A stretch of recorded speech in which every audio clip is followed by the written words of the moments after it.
Welcome to another episode of Unbuffered, the show from the Institute for Local Self-Reliance looking at telecommunications, the internet, and a lot of stuff that has to do with tech and the public good. I'm here today with one of my favorite guests to tackle big issues, Blair Levin. Welcome, Blair. Thank you very much, Chris. Always a pleasure to speak with you. Blair, you were the chief of staff of the Federal Communications Commission back in the early to mid '90s when the Telecom Act of '96 was discussed and then eventually passed and put into practice. This was the beginning of the internet as we know it. We're going to talk a little bit about that, and then you also were called back into service to be the person responsible for the National Broadband Plan in the late aughts. But most importantly, and I've had you on a bunch of times without explaining kind of why. I like having you on in part because you're not one of these people that like then went off and started changing your message because you were working for different employers and things like that. You are an equities analyst, which I think in some ways forces you to reckon with reality more than others.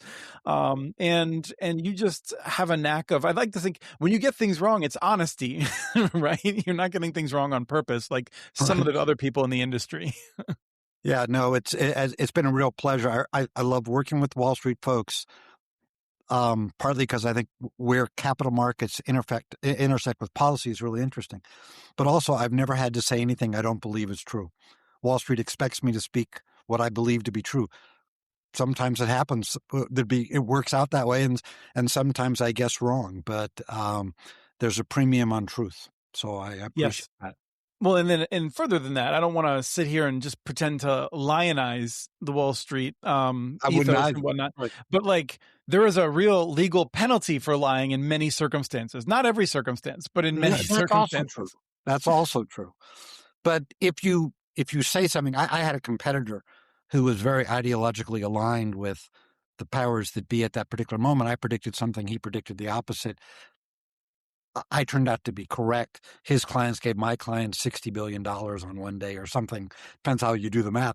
But he's out of business. And he's a very smart guy, an able guy. But I've never let my own preference for what I think should be interfere with my view of what I think will be. So last week, we did our first show on this new Unbuffered, and on it, Gigi Sohn and I, with the guests, talked about the Federal Communications Commission and whether it's worth preserving.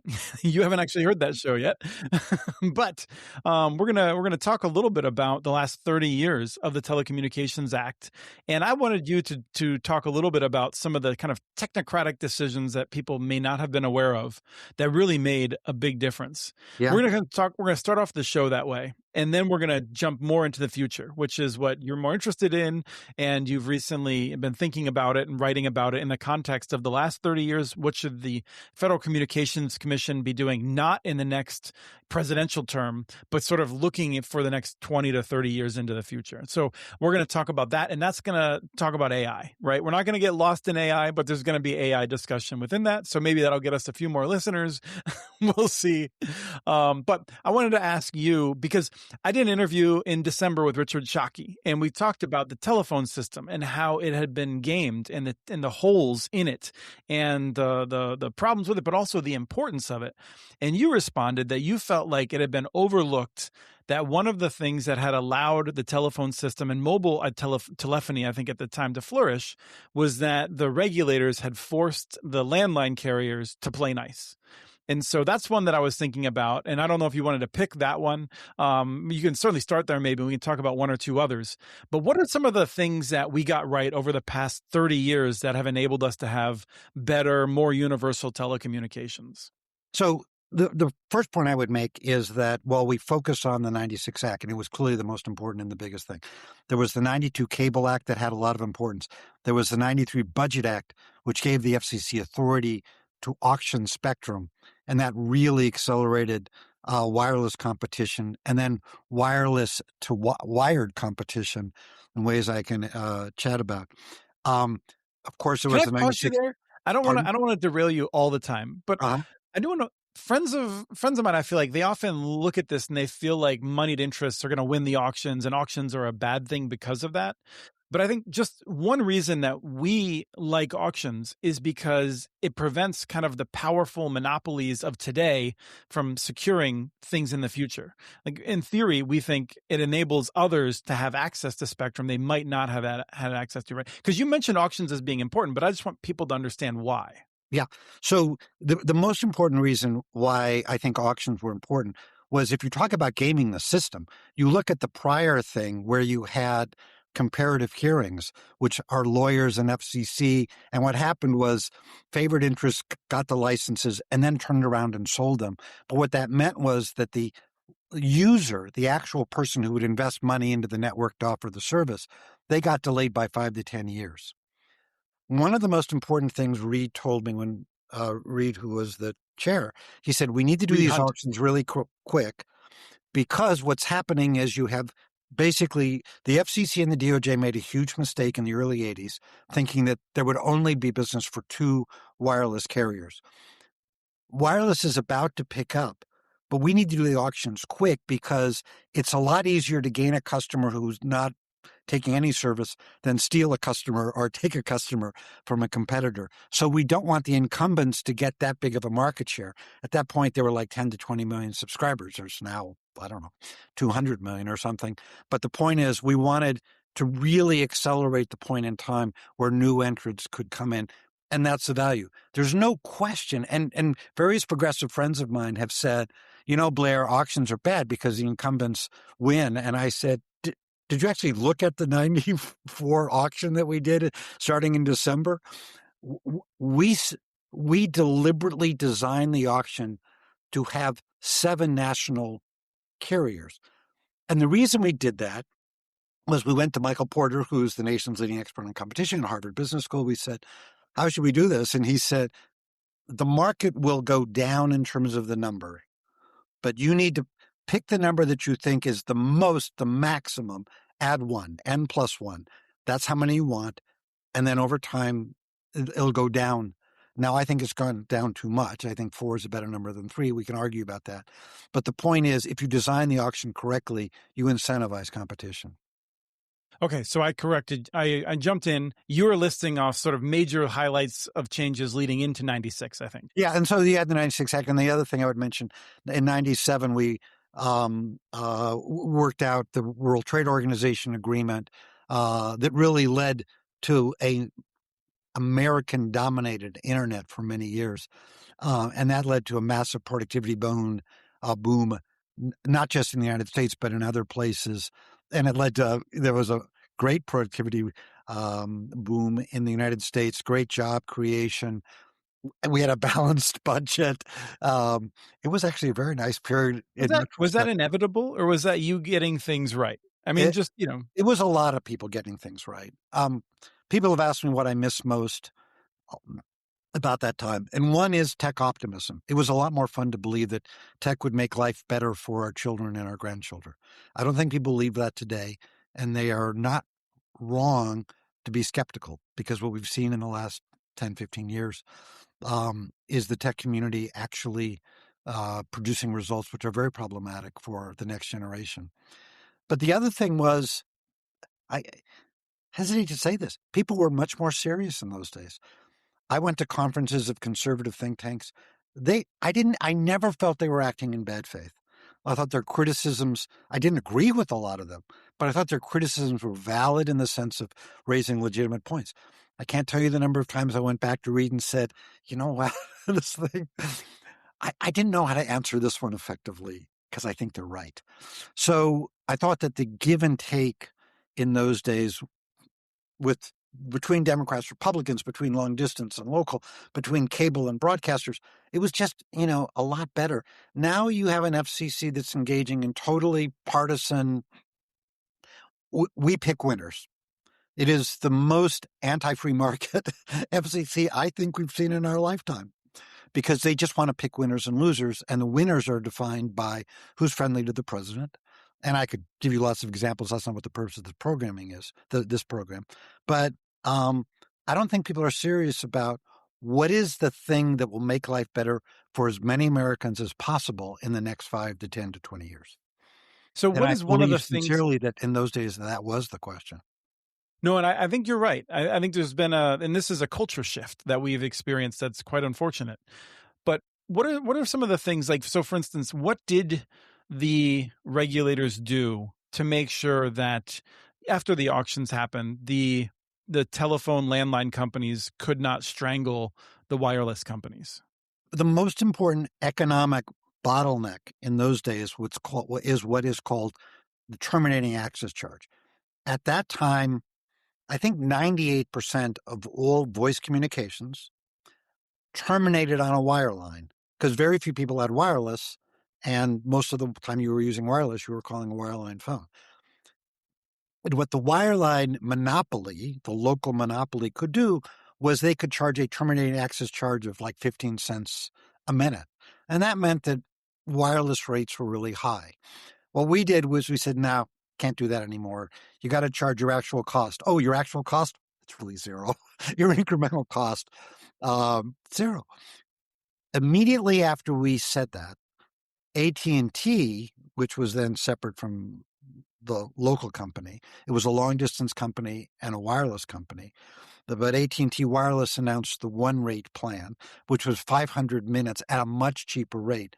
And suddenly subscriptions for wireless, it went from being a luxury product of doctors and plumbers and construction workers who needed on the road. I as a young lawyer in North Carolina, I was on the road a lot, $1,200 a month for my wireless phone. It was worth it for the firm, but it was really expensive. So it was a reasonable rate, became a consumer mass market product. We did that with wireless. We also did it with data. One of the most amazing things is that if you look at the top 10 companies by market cap, the only one in communications was AT&T. It was like a couple of oil companies, a couple of drug companies, Walmart. Now, if you look at the top 10, 7 of them are totally dependent on communications. They're not communications company. AT&T isn't there, but it's Google and it's Microsoft and it's Amazon and Apple, etc. If we did the same thing with data that we did with wireless. We said you can't charge for terminating data. If we had not done that, the benefit would have gone to the incumbent local phone companies. Now, you could argue, well, then you're manipulating markets. But what we understood was there was essentially a monopoly that wanted to be paid for history, not for innovation. Well, this is what I'm curious about, because you can sit here and on a podcast tell me that the cost for them terminating was 0 cents a minute, but I'm sure that they had very great reports. I'm sure they had, like, in-depth discussions with rate models showing that their costs were real and they were extensive. Yeah. And so you had to make a determination, right? And this is one of the things that I always want people to have a sense of, is how complicated these systems are. And it's not new, right? I mean, like, the railroad academics claim that even today, we can't figure out what it costs the rail company to move a pound of cargo, 150 years ago, because, like, these things are all complicated and there's decisions you have to make about, if you put $10 into a product and that product facilitates 5 different business lines, how do you allocate the costs of the investment across those business lines? And so it's the same thing today, only with technical complexity. So was there a sense that you might lose the argument, or was there just a, like, hey, this is really important and we recognize it? Like, how did you have those discussions about steamrolling the landline carriers? Well, first of all, we had the benefit of a couple of brilliant economists. One was a guy named Michael Katz. Then when he left, a guy named Joe Farrell came in. They're both brilliant. They went on to great things, very highly regarded. So we were outgunned in some ways, but we were not out IQ'd, if you will, and we were able to make the necessary arguments. Where it was much more problematic was kind of at the core of, so the 96 Act was really about voice competition. There were a lot of other things involved, but fundamentally it was, how do we allow the long-distance companies and the so-called competitive local exchange carriers to compete with the incumbent local exchange carriers, the baby bills. And what Congress said was, we want the new guys to borrow the existing networks at some price for some period of time until they can build their own networks. Well, then you have to get into that kind of accounting of what's the fixed capital cost, what's the incremental cost. Michael Katz came up with this total element long run incremental cost formula, TELRIC, which was highly debated and was argued about in the courts. And I'm not sure we got that entirely right. In fact, I think what history says is that it might have succeeded, and it is what Congress asked us to do. But when Michael Powell essentially pulled the plug on it in 2004 or 5, the long distance guys sued for peace, and they got bought by the local guys, and that was the end of that kind of competition. So you're saying But if then if John Kerry had won the election, we could have a whole different world right now with I a think it different might have market been too structure. late by then because Okay. of some other things Mike did. And look, I think Michael was acting in good faith. I certainly disagree with some of the stuff he did, but what people don't understand is part of my own logic for doing the broadband plan and part of the logic for the legislation that created the broadband plan that I may have had something to do with was we needed to move telecom policy from being about voice to being about broadband. And that was in terms of, you could think of it as traditional universal service types of things. How do we get networks everywhere? How do we get everybody on? How do we get faster networks? In a voice world, you worry about the quality of the voice a little bit, but you don't worry about speed. In a broadband world, one of the things that we looked at was how do we make sure that the speed does not suppress innovation? And at that point, the average download speed was 4, which would absolutely suppress innovation. A lot of elements went into increasing that speed. I think it's like 250 or 300 now. Google Fiber was a really important part of it. Interestingly, it really wasn't about regulation. It was about the competition that Google Fiber started. But that gets us away from the 96 Act. But I would say the terminating access charges, another really critical thing that was very technocratic was wireless number portability. We understood and explained to Congress that if the companies owned the phone number, people could not shift, that the so-called friction of shifting would be too great. And therefore, you had to be able to shift your number to a new provider. Yeah, just to give you an example of that, I was trying to find someone that I knew more than 20 years ago who, because of my address book, I play Pokemon Go with, like weirdly enough, remotely. And I interact with this person a little bit, but that game kind of walls off interactions in part, I think, to protect minors, which is really smart.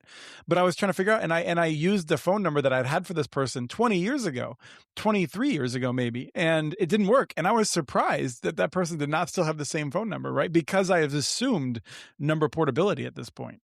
Well, I think everybody now uses the number portability, but it was somewhat controversial. And I will say my friend and person I respect deeply, Tom Wheeler, who later became chair, was then head of the wireless industry. And he lobbied us against it. Way too complicated. It'll never work, blah, blah. And he said to me, that was the one I felt worst about. And,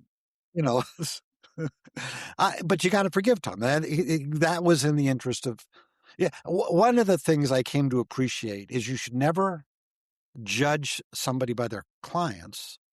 They're going to do their best job for your clients, but it is your job to hold their feet to the fire and to say, really, and so we did what we thought was right. And I think history demonstrates it absolutely right. One of the things that I recall from Reed's book about those times was people coming in and saying, I want fairness. And he never really appreciated that. He was like, nobody wants fairness. I assume that went around the office quite a bit. One of my favorite lobbyists, because he was not bizarre. He was really honest in a way. And he came and said, Blair, all I'm asking for is a level playing field where my team gets to run downhill. What? Can't you do that? Like, yes, I appreciate that.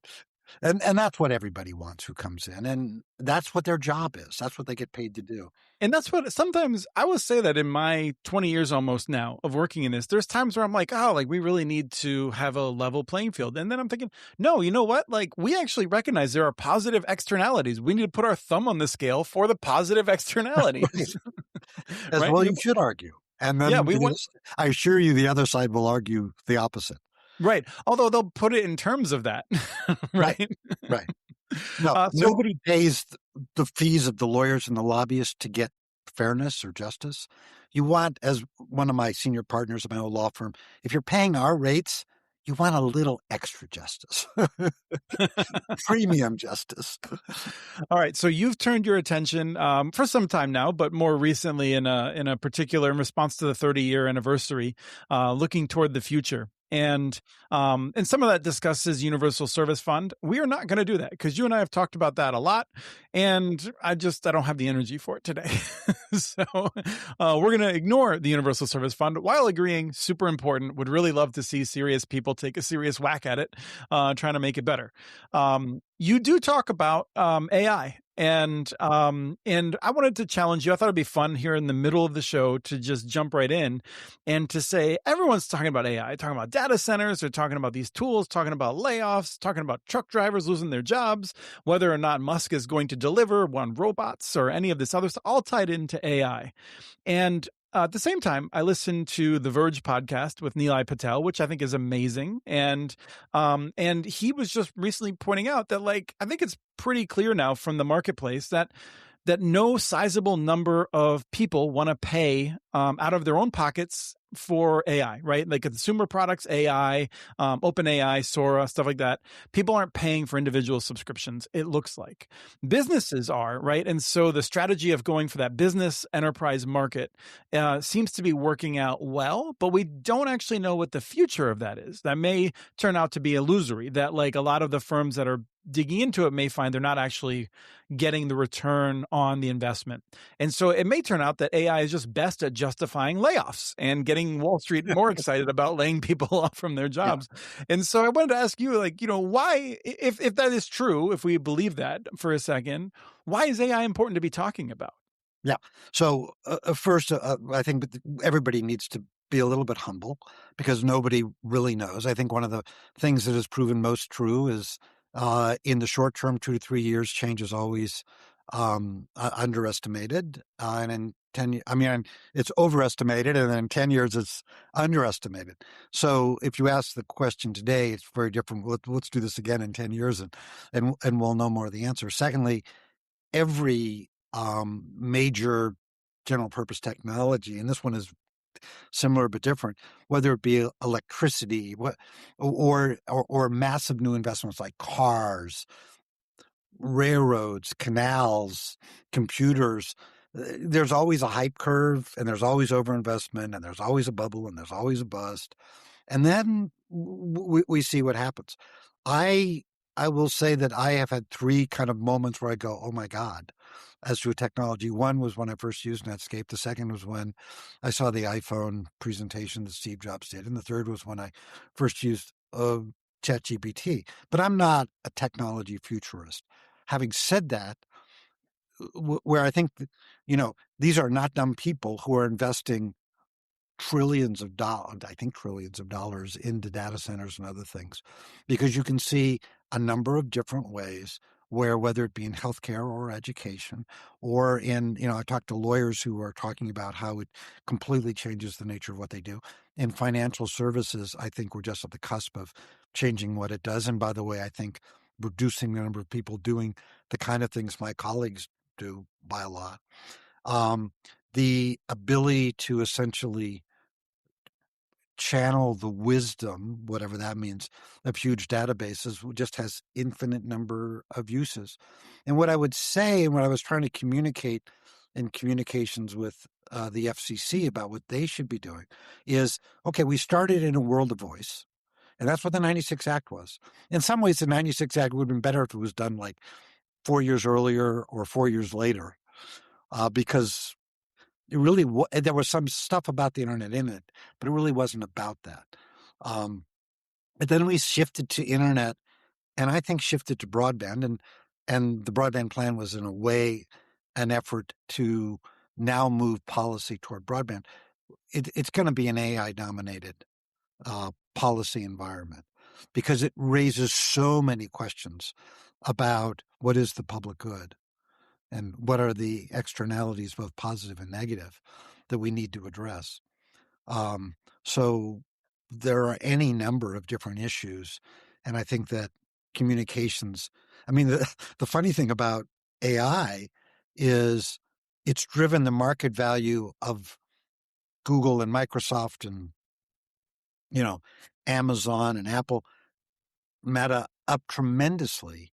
There've been a little bit of correction, but it drove it up for several years.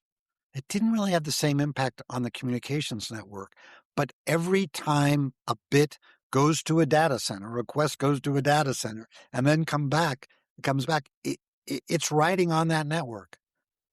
I don't know what that means for the future of the networks. If we had a serious FCC, they would be asking that question, I think. Yes. I mean, especially the universal aspect is very important at this point, right? I mean, it's one thing for a child not to be able to use Wikipedia, which I feel like 15 years ago would have been a punchline, but now is actually like a repository it's a wonderful place to start off a research project. Yeah, right. But even more so, like it's yet more supercharged when you're not able to ask these agents of the future these questions.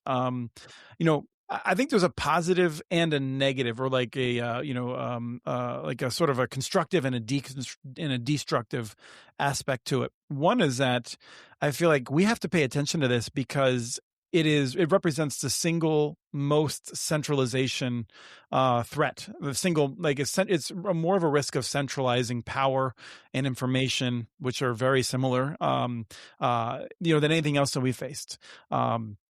The ability of someone, I think, to just look at every single thing that I published and to find, 10 ways in which I just contradicted myself, to make me look foolish, right? I mean, just any number of things that one can do with this. A If you're good the thing or a smart bad person. thing.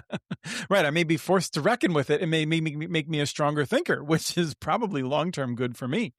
But I do feel like there's this sense of like, when you mentioned that in the late 90s, people were hopeful about technology, I think that's because the same people who we now see in some ways as hoarders of wealth and power, and were at that time, we felt like they were liberating us from the hoarders of the last generation. And this sense now that that if I'm not able to afford a house, what is the story I tell myself as to why that is? And I do feel like it's because, well, my work doesn't get me the same share of the national income that it did 30 years ago, and did for my parents, for instance. And so that's the story to tell. And when you have people sitting on top of the greatest wealth disparity of all time, including like the kings, like Louis and whatnot, I feel like there's an issue there, and that I'm dancing around. And so there's that aspect of it of just like allowing a few people to have way too much power. But the other is that this idea that I do think this technology could be the thing, and it's again, it's almost like a punchline for some people. But I think most of the technologies that will allow us to get through the worst of climate change that's coming, it's going to come from computers that are going to be figuring out how to modify things, organisms to sequester more carbon. It's going to be building process improvements. There's going to be a lot of things, and this technology is actually really important for that, even if I'm not using it on the regular to compile my shopping list, right?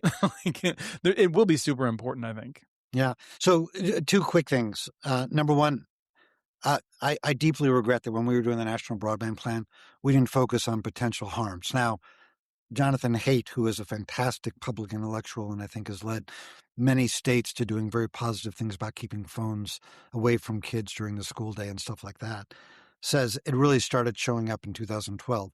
So I don't feel that badly about it. Like it wasn't, but still, if I'd been more visionary, or if others around, it's like it was coming and we didn't do that.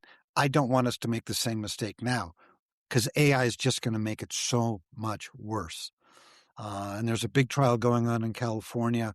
It's sad to me that it's private lawyers who are trying to remedy the problem instead of public policymakers. But here's another thing, and it goes to your point. Occupy Wall Street, probably the most progressive movement of its time, when Steve Jobs died, put a little memorial where they were doing their protesting to Steve Jobs because they admired Steve Jobs and respected Steve Jobs. There is not a single tech leader, I think, in the country who now is respected or trusted. And one of the things, I think, when I was doing the National Broadband Plan, and it's not credit to me, it just was a reality, there was tech optimism, but also tech trust. And that trust has been broken. We could go into why that is, but if you think that the American public largely trusts Mark Zuckerberg, I don't think you're looking at the same numbers I'm looking at, or Elon Musk, or and given the number of things that they have said that turn out not to be true, American public's not wrong about that. Well, we're going to move on to the next topic in a second, but I want to say that I want to bring things back to the public good or public goods in general, which is to say that I don't know that I know exactly what's best for the public. But I will say that I'm deeply concerned when I see the level of anti-techness creeping into the left and the right. When I was in grad school, there was a person who was there. You know, many of us were in our mid-20s and for public policy, studying technology, information technology, and that sort of thing. I was more focused on energy policy, but it was all lumped together at the great Minnesota, the University of Minnesota, Humphrey Hubert, what is now the School for Public Policy, as opposed to the Institute for Public Policy. At any rate, this person would just constantly say, technology is killing us. Like, it's awful. I mean, you know, and they're thinking about like the fact that that we get cancer from dioxin that's put in the environment by companies that have been using scientific breakthroughs in an irresponsible manner, perhaps, and thinking about climate change as being driven by technology. And I just feel like, and we see right now, we see it with the vaccines to some extent, people questioning this technology, which is like a fundamental technology for why so many children live to adulthood and they're not just live, but able to have fulfilled lives in which they're independent adults and not, you know, stuck with having had a brain hemorrhage when they were young from the various measles complications that come about when you have millions of children getting it. And so anyway, like I was just flabbergasted that a person could say that, because I was just like, again, look at the results. Like, we live longer, more healthy lives than at any other point. And like, granted, it is not evenly spread about, but our lives are we have more issues that we're concerned about, in part because we're not dying from cancer at the same rates we were even 30 years ago. I mean, there is not more cancer. I run into this all the time from people. Cancer rates are declining except for 2 types of cancer. And like, you can dig into them. I'm happy to talk about it, but like, this is a minority. Like, we are conquering the things that are dangerous, and science and technologies are more responsible for the good than the bad, I think. And so I'm deeply despairing when I hear a group saying we need to shut down all data centers. And I'm just like, do you have any idea what that would do to the hospitals? Like, the people within them, if you did that? I mean, people have no sense of what technology, I think that's transparent. Well, look, I agree with you, and I think I'll make this prediction that in 2028, the most important policy issue will be around AI. And on both the right and the left, Republicans and Democrats, it's going to get debated in ways that people like you and I will go, well, it's actually a little more complicated. You know, Tom Nichols' book, The Death of Expertise, I think is kind of a seminal text of our time. And man, I hated that book when it came out. I was like, this freaking guy who doesn't respect like the common man. And he's just like, boy, does he, going back, good arguments. Anyway, I didn't mean to cut you off, but like, I disagree with him on a lot of political stuff back in the day. But the kind of stuff we were doing, like if you tried to tweet out, we're lowering terminating access charges, like I think maybe 3 people would have retweeted it or something, you know, just the notion that 2 of them, ironically. Yeah, right. I despair again because of the nature of the process going forward about how we're going to do it. There is a lot to be done that would make the question you're raising is exactly the right question, which is, how do we make AI work for the common good? and not just for the bank accounts of 10 people, right? That's the question we should be asking. I assure you, even though I have not been in the room, that in the White House, every conversation with the AI guru, David Sachs, is about how do I make more money for me? Yes. And that's a really disturbing thing. And if you think I'm being unfair to David Sachs, fine, you can argue that. But I think if you look at the track record, that's 100% of what's going on. There's not a sense of the common good. And in fact, I would say that my 53 years of politics, my first campaign was 53 years ago. One of the things really striking to me is that the real divisions are not liberals, conservatives, not Democrats, Republicans, but universalists who ask, what does this policy mean for the common good? And tribalists who ask, what does this mean for me or my family or my tribe, however you define that? And what's happened is the AI tech leadership has lost the trust of the public because it is obvious to them that they don't really care about the common good, and they are only interested in buying another island off of Hawaii or a $85 million mansion in Florida or something like that. Yes. Yeah, no, it's remarkable. And that's one of the things that we're seeing right now is that a lot of people have adopted a support for President Trump, but also other figures. And I would include Bernie in this to some extent because they've totally lost faith in others. Now they're finding out, those who put their faith into Trump, many of them are recognizing that he's not actually the person he claimed to be, and that he's also looking out for himself primarily, something that many of the rest of us felt was true for a long time.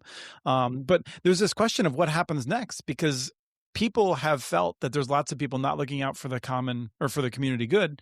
And I will say some of them were, but they were really bad at telling their story as to like what they were doing and that sort of a thing. So anyway, we'll be talking more about that in the future. I do want to talk about the future of the Federal Communications Commission. And so telecom, crucial for AI. AI exists to basically like pull information into whether it's data centers initially just for the development of the AI, where then under some conditions you can have a local AI instance working for you that is somewhat intelligent. But for the most part, the data sets are all distributed and the computing power is distributed.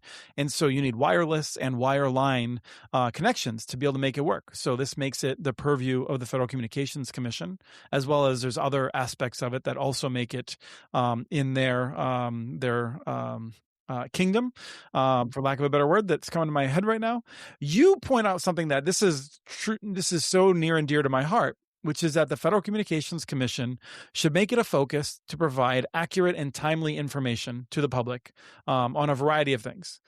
This has been something that I am obsessed with for many years. Many others have pointed out that like we don't even know how many people have good internet access or why. And the Federal Communications Commission has worked hard to make sure that we did not have that information, designing program after program for more than 20 years to make sure we did not have that information. So what is the case for why should the FCC really, I think, recontextualize, and maybe I'm going overboard, but should take as a model the National Weather Service, which has amazing data that it makes available to many scientists and people can study it and slice and dice it. Why should the Federal Communications Commission take that as a model?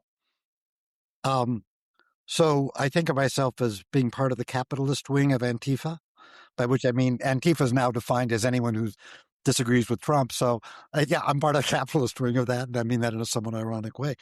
Capitalism only works if there are transparent and open markets, and public policy only works if it's based on good information. I'm particularly sensitive to this because I work on Wall Street, which is totally reliant on accurate information. And Wall Street has much better information than I had when I was in the policy doing often policies.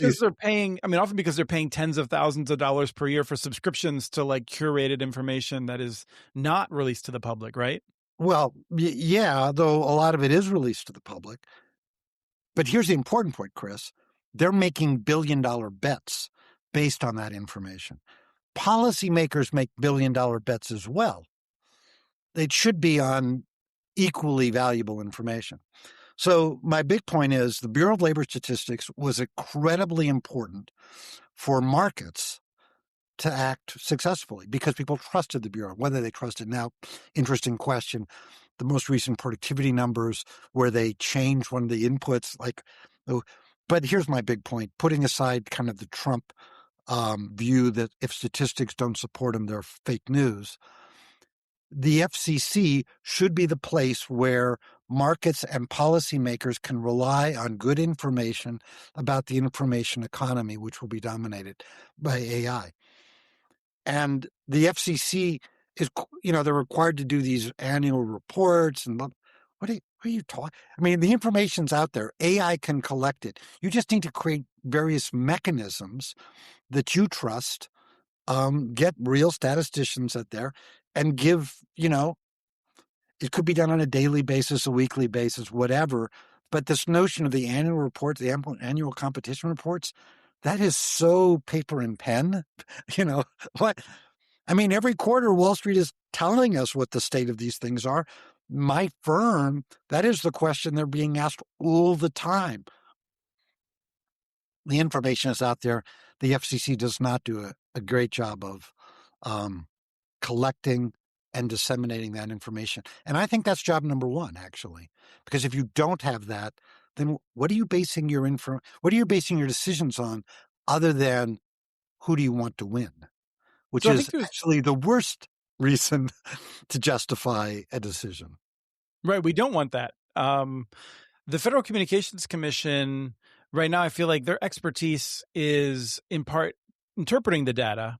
And to some extent, I feel like you might be saying we need both interpretation, but also we need to have data we can trust that then we can then use for the raw inputs into models and things like that. Yeah, look, interpretation is a difficult thing. The reason why every day on Wall Street, people in DC always are saying, markets hate uncertainty. No, they don't. Every day there's an uncertainty and trillions of dollars are traded because people interpret data differently. So that's fine. But if you don't start with good data, you've already lost.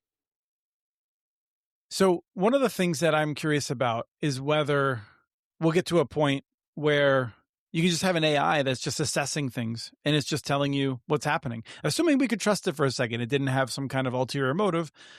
I'm curious because I go back to Hayek and so like I feel like there's this question and this comes up to me whenever I say, and you said earlier the case for capitalism, and I'm sure some of the listeners are like, capitalism doesn't work for a variety of reasons.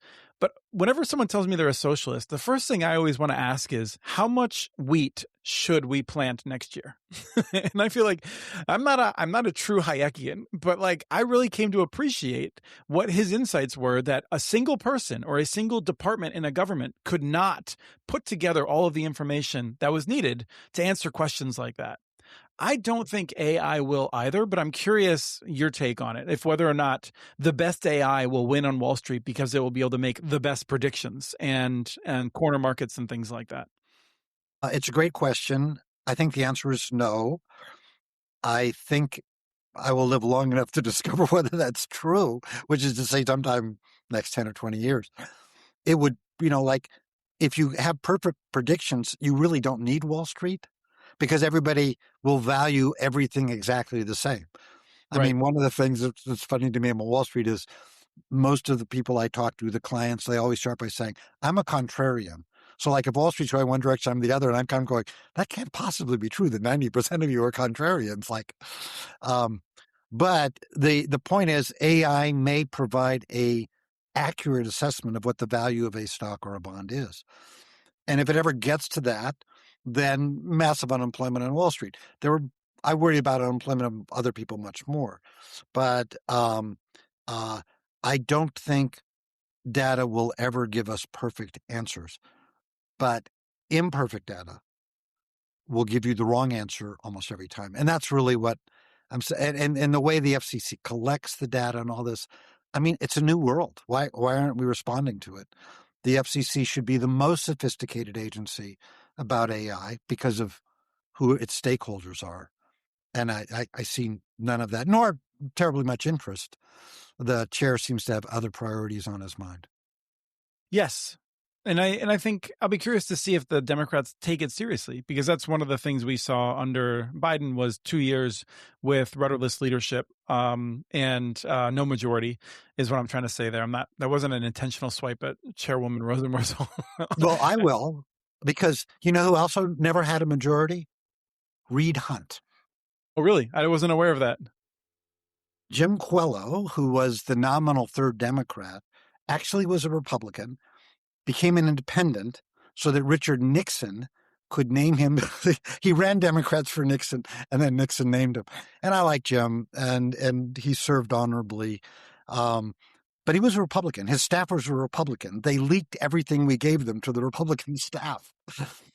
But look, it was easier in those days because there was more bipartisanship, and again, people were more serious. There was seriousness. I mean, you can't look at what's happening and think that it's serious when you have people who one day will say that government pointing out to Twitter, and maybe I'm understating it, but like, let's take the most serious jawboning case under the Biden administration was that like they asked the companies to suppress information and had no kind of quo for the quid.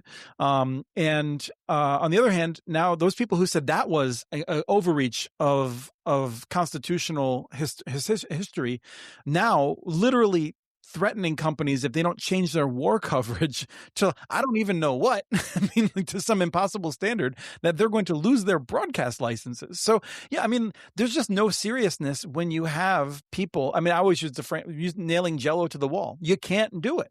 So yeah, I mean, I just like let me be very clear on it. The FCC is not serious right now. So the last thing I wanted to talk to you about was you call for the FCC to be doing more long-term planning. It's crept into some of the things you've mentioned here. It seems to me that like the first thing that has to happen is the FCC would need someone that would have to come in, break through this noise to have some credibility, to be able to say, all right, I'm about to be accused of picking winners and losers, because that's like this charge that comes about no matter what anyone says at this point. How are they going to do that? How do you have a FCC chair and majority that can regain some faith here? To me, it seems almost impossible to imagine. Do you see a path?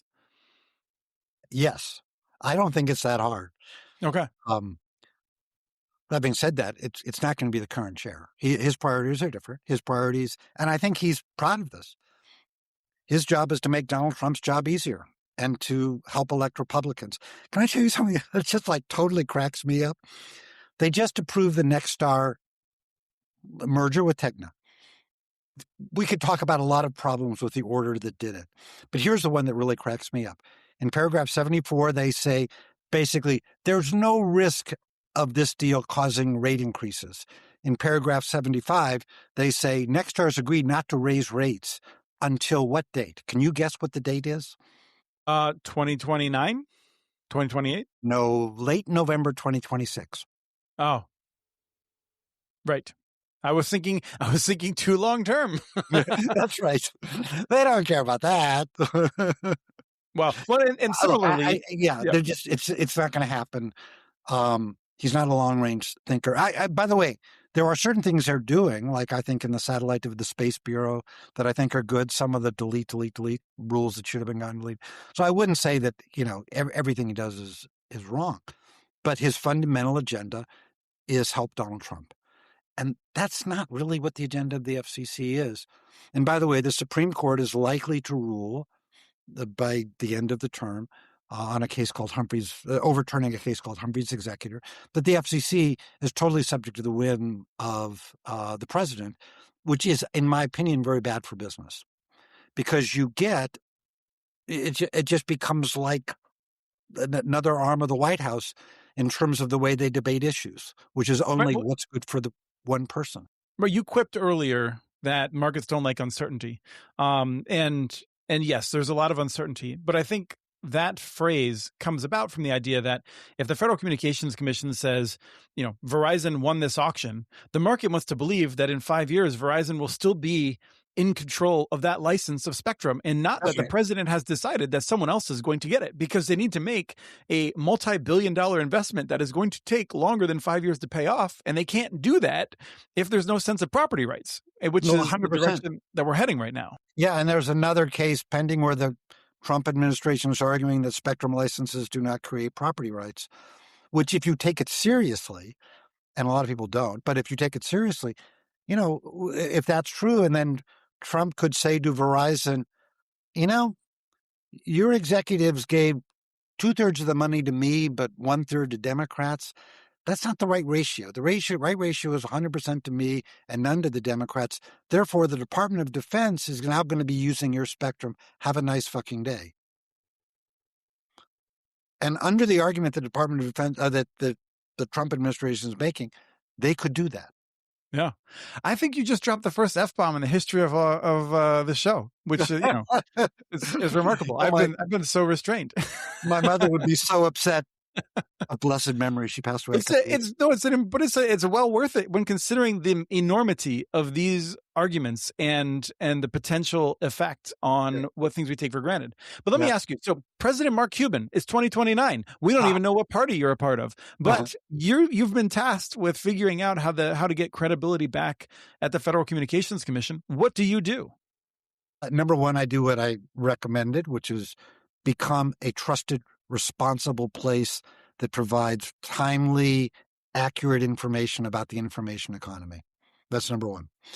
Number two, start a series of proceedings about how the FCC policies need to adjust to an economy dominated not by voice services, not by broadband, but by AI. So how do we help the network providers, and how do we assure, and this really goes to universal service, how do we make sure we have the right networks everywhere, that everybody can afford to be on them, that we have the institutions. One of the most important things about the 96 Act was the way it expanded universal service to include institutions, education, healthcare, libraries, receiving modern tools of communication. So you do that. How do we address cybersecurity, which is going to be increasingly a big issue? How do we protect kids? I'm not sure the FCC is the right agency, but the right agency to ask the question. And to provide else data. Seems to be doing it.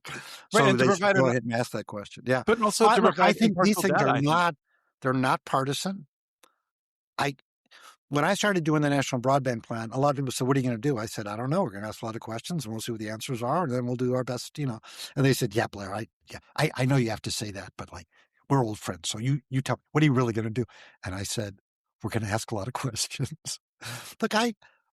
Brendan Carr thinks he knows everything. And he says things like, no regrets and all this. I have lots of regrets.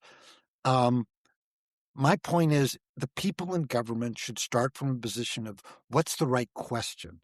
And then what do we need to know to be able to answer that question appropriately? So that's what whoever Mark Cuban or some other president appoints, that's what their job is. Ask the right questions and get the right information. I think one of the things that is related to all this is that issue of how do you push the decision-making down too? Because on a number of these issues, I think we should be having more localized decision-making, which doesn't necessarily mean at the level of the city or the neighborhood. But states, I think we need more variance between the states. I think that would suck if you live in a state that doesn't do a good job, and so I sure wouldn't want to be living in the Delta of Mississippi where the state seems to have no interest in improving people's lives. But I do think that, we should have more authority in Minnesota because I'm tired of living under dumb federal rules when we do better in Minnesota. So I don't know. I use that as an example. It's a really good point. I don't want to gloss over the hardness of that. Yeah, but it's, the other day, a conservative guy who I respect greatly, and who was a big critic of ours in 96, said, you all did a great job implementing the 96 Act because you preempted the states. I put aside that he wasn't really such a fan of ours and said, no, we didn't. Congress did. And I think the Trump attempt to preempt states will fail because it's clearly unconstitutional. But look, we could have a very legitimate argument about that, and I there are certain things that only the national government can do. For example, I think on cybersecurity and some of those things, got to be national standards. But on a lot of other stuff, I tend to agree with you, and my views on that have changed over time. But I think it's I don't have a unified theory of what should be federal and what should be state. But when I look at your state in particular, and the most inspiring thing of this year, as you and I have talked about, is how the city of Minneapolis, St. Paul, responded to what was effectively a federal invasion, with joy and with love, and I mean, for various reasons, it brings me to tears. So I now trust local people who know who their neighbors are and defend and protect them much more than I would trust the federal government on a variety of fronts. And I think it's interesting. I wouldn't have predicted this. The various community broadband networks they do much better. I think there was a recent study on this From in Ookla. terms of speed and stuff like that. But this is again where I think it's time for a fresh start. 30 years is a long time. There have been a lot of changes. I hope that the next government, however you define that to be, says, and I said, get the information, ask the right questions, get the information. And I should have added a third point. Then say, what is in the common good? Not what is the best thing for Mark Zuckerberg, the best thing for Elon Musk, the best thing for John Stankey at AT&T, but rather what is in the public good. Well, this gets back to something you said earlier, I think, which is providing transparent data that's accurate provides an opportunity for different people to make different decisions. And you mentioned Jonathan Haidt, who has clearly, moved many legislatures and government bodies around the world. If you read Tech Dirt, it's pretty clear that he gets some of his science really wrong. And that's not to say that he's wrong in his overall conclusions, but we might up here in Minnesota, we might make one set of judgments from the data that we're seeing in terms of the harm that young women are facing. And in Wisconsin, they might make a different decision. And one of the things that I think is important in the United States of America is allowing that to happen, because that gives us a chance to learn faster, where things really stand when it's not clear. Because a lot of times there's so many different variables that is very hard to really draw the one answer out of things. So I like the idea of having data sets that are clear and open, and where we have a understanding of where they're from, letting researchers go at it and people can make different conclusions from it. I much prefer that model to wild swings of agencies that are increasingly polemical. No, I think it's a very worthwhile debate as to what things should be federal, what things should be state, what things should be local. I don't see any serious debate about that in D.C., and that is deeply. I regret. There is in Congress. Part of the reason we don't have a privacy bill is because you can't resolve those issues about whether the FCC should, the federal government should be setting a floor, setting a ceiling. So there is some debate about those things, but not in a way that I think is likely to resolve the problem or move the country forward. And Trump says we're going to lead in AI. I don't know what he means by that. I would like to lead the world in AI. I would like America to do that. I'd rather have America do it than China, but not at the cost of a generation being wrapped up in chatbots that tell them, to do all kinds of things that are harmful to them. Or publish nude photos of their children. Right. It's horrific. I think that's a bad thing too. And as far as I can tell, the Trump administration does not think about that at all. No, and I will say that it is a challenge, and there's a different mentality in terms of responsibility when you're thinking about the worst case scenario. If you're in the private sector where you're focused on a business case versus if you're in the government where you're literally charged with protecting the most vulnerable people. There's a lot of more things to discuss. We'll talk about those in the future, but I wanted to wrap up by just saying that, Blair, you're one of a couple people that have encouraged me to just perhaps do a show on Minneapolis to try and talk more about what we saw, here on the ground in Minnesota. Obviously it's centered on Minneapolis, and I think Minneapolis provided the initial real inspiration that led to other communities across Minnesota, including small towns where many of us were like, really, that town stepped up. Okay. Remarkable lessons. And I'll say I found it hard. Most of the people that have been involved have a kind of distrust. They're nervous about what's coming next. They kind of don't want to tip their hand. Although I kind of come at this from a little bit of a perspective of I don't want to say I don't think it's nihilist correctly, but it's sort of like a deterministic, like I feel like the government knows what we're doing. Like I just like I don't think it's really that big of a secret. And I think we can talk about it fairly openly without spilling the tea. So, but I wanted to ask you to just share, Blair, and this is not technical, this is not about technology so much. This is about how humans relate to each other.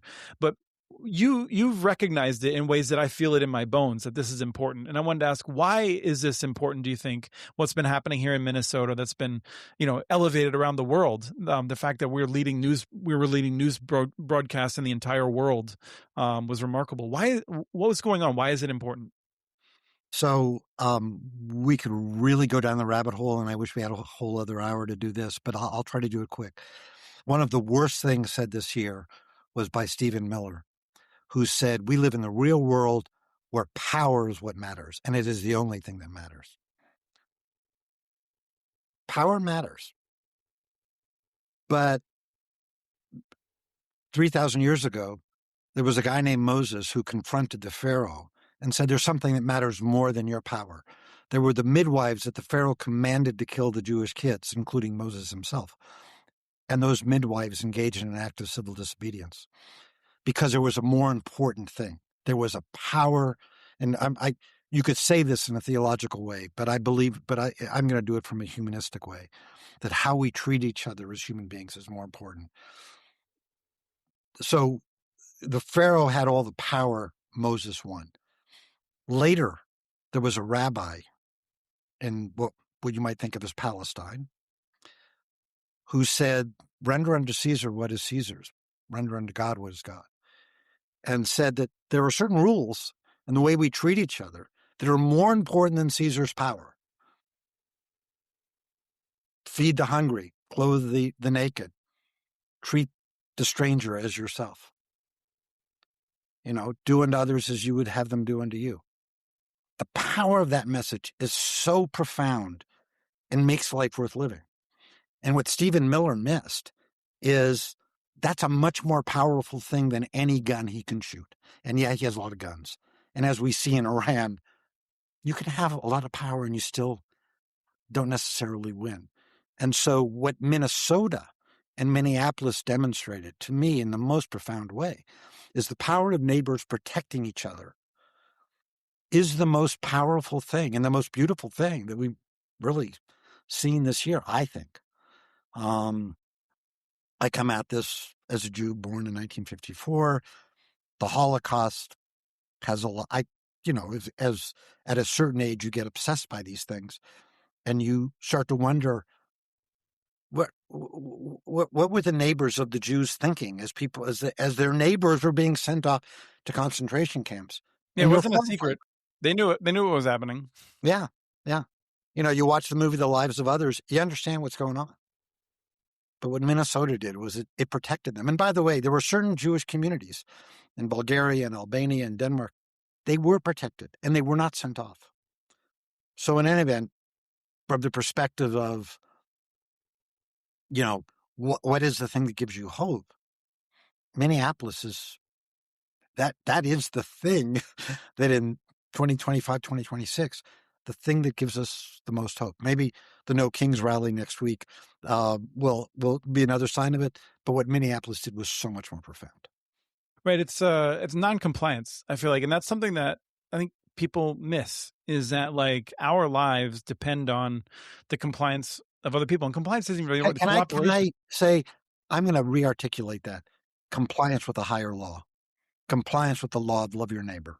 Right. But also, I think, like, the reason that highways work is because nobody just decides to like park perpendicular to the roadway. And because even then, a half hour to like get a wrecker in there and to move it out and everything else, like you've destroyed everything, And so like, it is remarkable how a few people can. And so I think we take sort of compliance and cooperation as a granted.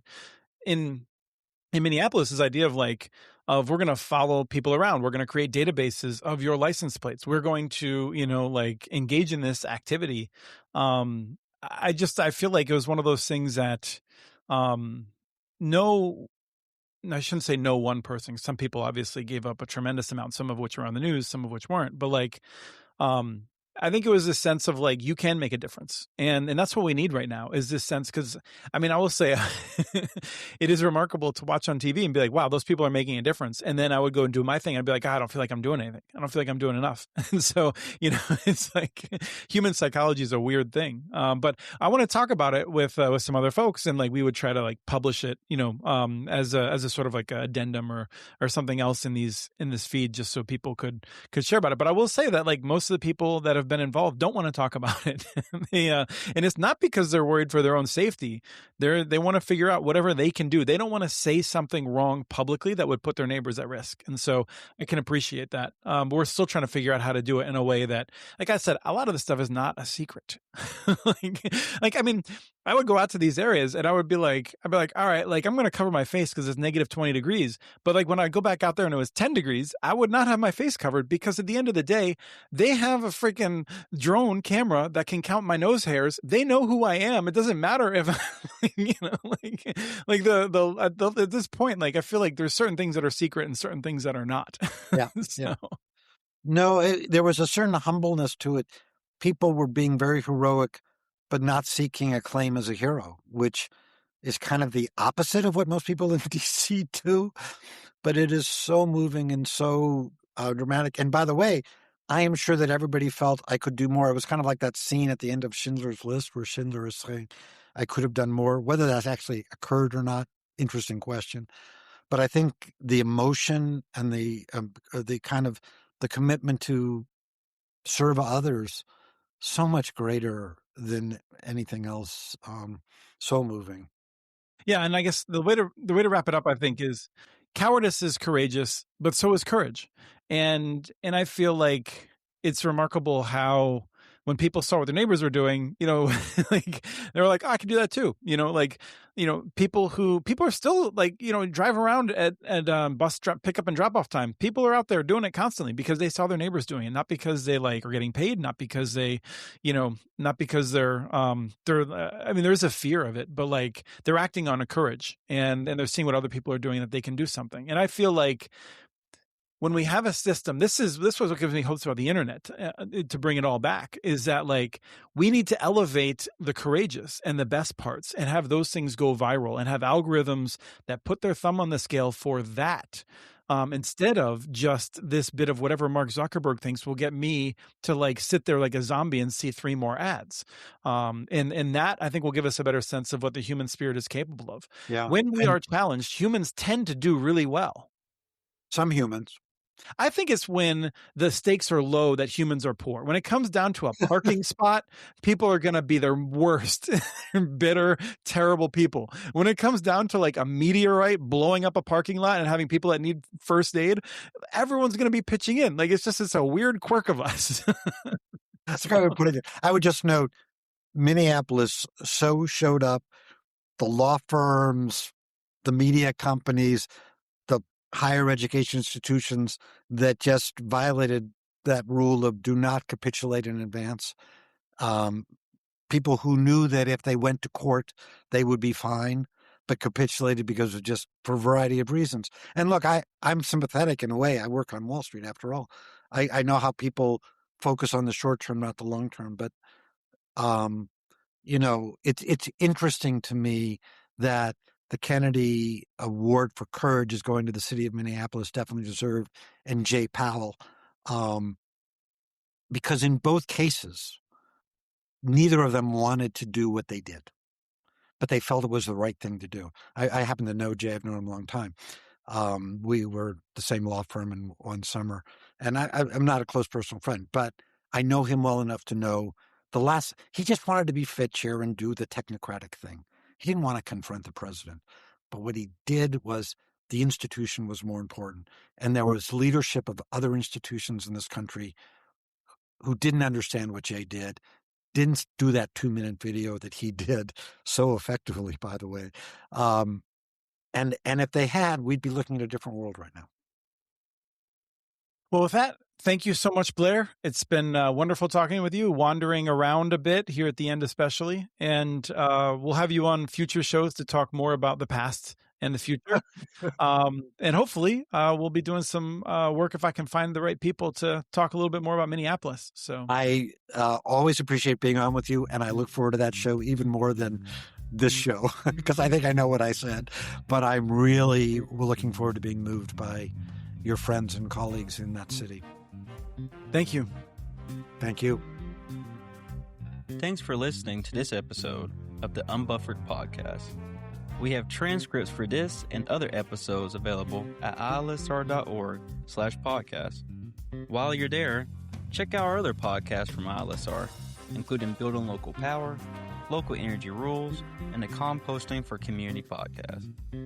Email us at podcast@communitynets.org with your ideas for the show. Follow us on Blue Sky. Our handle is @CommunityNets. You can catch the latest research from all of our initiatives by subscribing to our monthly newsletter at ilsr.org. While you're there, please take a moment to donate. Your support in any amount helps keeps us going. Unbuffered is produced by Christopher Mitchell, with editing provided by me, Jordan Pittman. Special thanks to Riverside for providing the song Caveman. Until next time, thanks for listening.